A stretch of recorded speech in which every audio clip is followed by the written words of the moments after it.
Hey everybody! This may sound harsh, but let me explain. It's not because I'm against love. Not at all. I'm just for living a life that I don't want to escape from. I finally understood what marriage cost me, although I don't reject marriage. I just don't want to be in a relationship that drains me.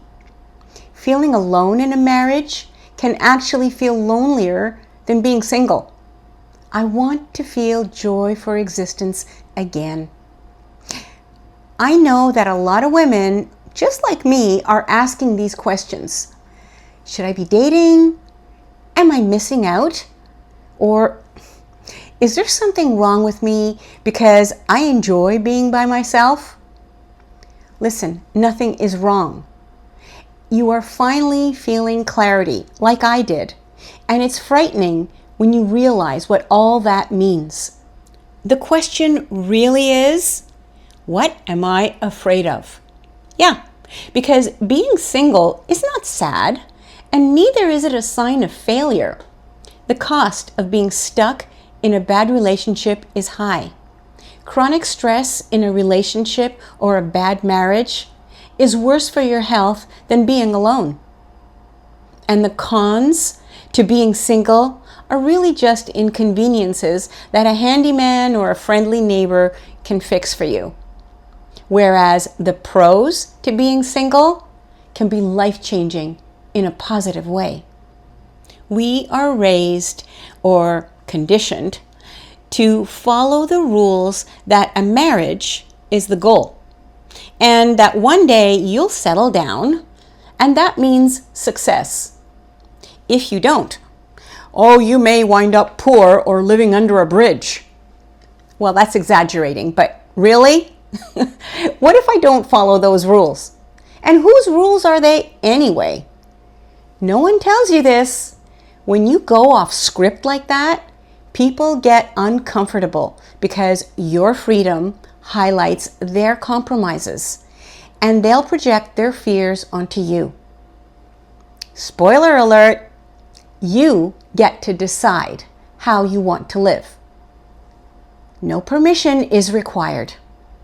If the rules aren't working for you, if they're costing you your peace, you can throw them out. This was my paradigm shift. After living it, losing it, and rebuilding my life, I started asking a different question. Why would I go back to something that I have to recover from? I like my life now. No more walking on eggshells, no negotiating every decision, plans, dinner, holidays, even rest. No more shrinking what I want in order to keep the peace. Have you been there? No longer needing validation for my choices or approval to have my own life. I like this one. No judgment for inconveniencing someone else's plans. And also important, having full control of my finances. Yeah, that's a big one. And here's one that really hits home. No more waiting and wanting to be chosen. Life can be very deeply fulfilling. There is a turning point that happens when you begin to meet other people again. Experience has opened your eyes. You begin to notice that some things haven't really changed. The expectations are still there. They're unspoken, but they're very clear. Make no mistake about it. The expectation that a woman can carry the emotional load. She can carry the practical load, and sometimes even the financial load. Let me say this very clearly. You are either seen as a nurse or a purse. And I'm no longer applying for that job. People wondered if I was of sane mind when I decided to divorce. Maybe, just maybe, my choices challenged their own fears. Reinvention makes people uncomfortable. It disrupts their life choices, and they project that on you. And they say things like, how will you live? How will you pay your bills? Where will you live? And what about your future? You have just disrupted everybody's apple cart. And then people quietly pull away, not because they're unkind, not at all, but because underneath those questions is fear.